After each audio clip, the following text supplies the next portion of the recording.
Travel ট্যুরিজমের ব্যবসার আড়ালে passport জালিয়াতি করতেন বেহালার বাসিন্দা মনোজ গুপ্ত। শনিবার রাতে তাকে উত্তর 24 পরগনার গাইঘাটা থানা এলাকার চাঁদপাড়া থেকে গ্রেফতার করে লালবাজারের গোয়েন্দারা।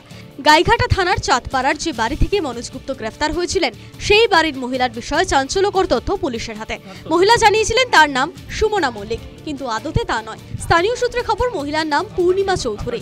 এই মহিলার বাড়িতে একাধিক মানুষজন আসতেন বলে অভিযোগ। কি কারণে তার বাড়িতে মানুষের আনাগোনা ছিল তা অবশ্য স্পষ্ট নয়।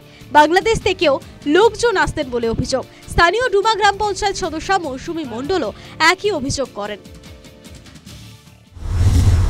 ওনার আশেপাশের লোক যারা আছে তারা আমাকে জানিয়েছিল। তারপরে উনি একটা যে মহিলা সমিতি থেকে টাকা পয়সা তোলে লেনদেন করে, সেখান থেকে আমাকে জানিয়েছিল উনি টাকা পয়সা ঠিকঠাকভাবে দিচ্ছিল না।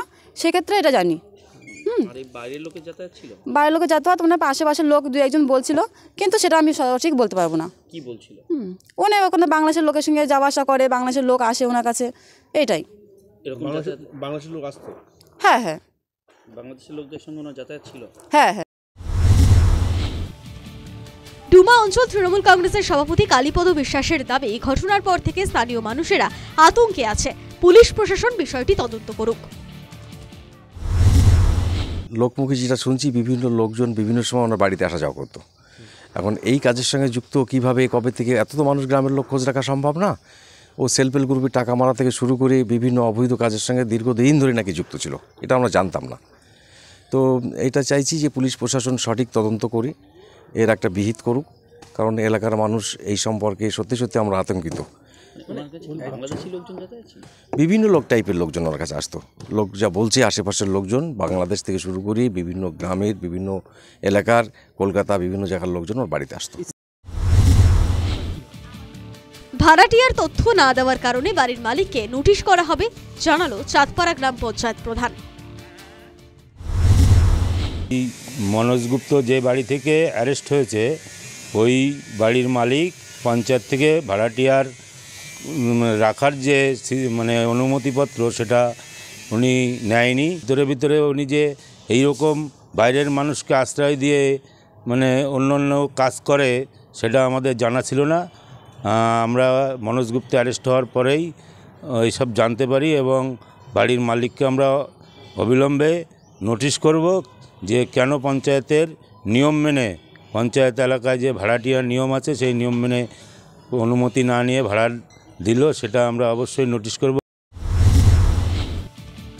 চাঁদপাড়া ঠাকুরিয়ার বাড়ি তালা বন্ধ অবস্থায় দেখা যায়। অভিযুক্ত মহিলার প্রতিবেশী জানান, রবিবার দুপুরের পর থেকেই মহিলার বাড়ি তালা দেওয়া।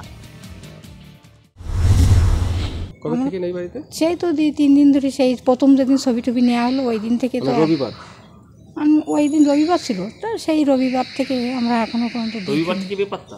হ্যাঁ, ওইভাবে এখনো পর্যন্ত জিনিসপত্র আছে না এই ঘরে? হ্যাঁ, সে তো আছে বলে মনে হয়, কিন্তু আমরা তো, আমাদের সঙ্গে কথা বলতো না, আমরা জানি। বের করতে দেখেছেন আপনারা? না না, ওই দিন আমি কিছু দেখিনি বের করতে। আপনার ছেলে কোথায় আছে তাও বলতে পারবো না অতটা। ঘরকে তালা দেওয়া? হ্যাঁ, কি করা তো আমি তো জানি না। এখন ওই বাইরের গেটটা তো তালা দেয়, এইটুকু জানি। যে ভাইয়ের কথায় মহিলা মনোজ গুপ্তকে তার বাড়িতে আশ্রয় দিয়েছিলেন, সেই ব্যক্তির নাম তপন ভদ্র। তিনি সোনার দোকানের পাশাপাশি গাড়ি চালান। তিনি জানান, মনোজকে তিনি চিনতেন না। গাড়ি চালানোর সুবাদে শ্যামল বৈরাগ্য নামে একজনের সঙ্গে পরিচয় হয়। 10 দিনের পরিচয়। অভিযোগ, তিনি মনোজ গুপ্তকে 2 দিন আশ্রয় দেওয়ার কথা বলেন। মনোজের সঙ্গে কোথা থেকে যোগাযোগ আপনার? আমার কোনো যোগাযোগ না, শ্যামল বৈরাগীর সাথে।